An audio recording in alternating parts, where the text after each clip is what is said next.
Hi guys! Welcome back to my YouTube channel. Yes, for today's video. Ayan, ihabol natin yung ating second quarter filing, no? Dahil marami nagre-request at until August 15 na lamang po ito ang ating 1701Q. So, kung 8% and 3% ka, panoorin mo ang ating video today para makapag-file ka na before August 15. So, watch this video! So guys, click lang uli natin yung ating BIR forms na nakasave. Okay? After nun ay ilalagay lang muna natin ang ating TIN number and mag-automatic fill up na rin uli ito. So, ayan, tama na siya. Ayan, automatic fill up na rin po, no? So, click lang uli natin and select po natin ang ating 1701Q 2018 version. Ayan, makikita dito na nakapag-file na ako ng quarter 1 and quarter 2. So, i-tutorial ko na lang uli sa inyo. Okay. Click OK. And then, after that, dito po tayo sa item number 2. Click nyo lang po ang ating second quarter. And then, item number 7 naman po, single proprietor. At na item number 8, 8% IT rate or graduated. Ito po yung mixed income. Ito po yung kapag naka 3% po kayo, ito po. Kapag naman naka 8% kayo ay ito pong pangalawa sa baba. Ano? And then ano lang po kayo, fill up nyo lang po ang birthday, citizenship, claiming tax, foreign tax, no po.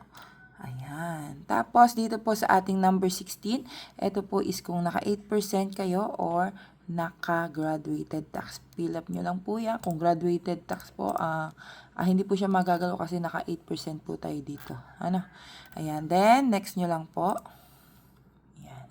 Dito na po, lalabas na ang ating mga for graduated IT rate. Ayan po. Dito po sa 36A, ilalagay po natin yung total sales ng ating second quarter. Ang sales po nito ay ang sales from April to June sales revenue. Ayan po ilalagay yung total.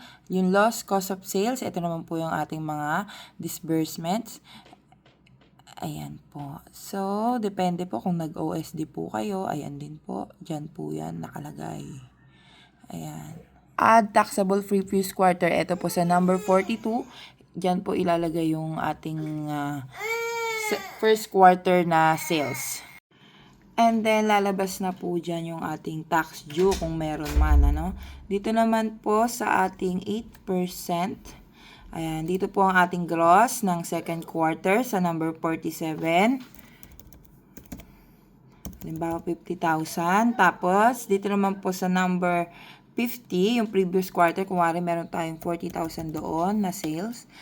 And then, always ilalagay po natin yung 52A, yung less na 250,000 pesos.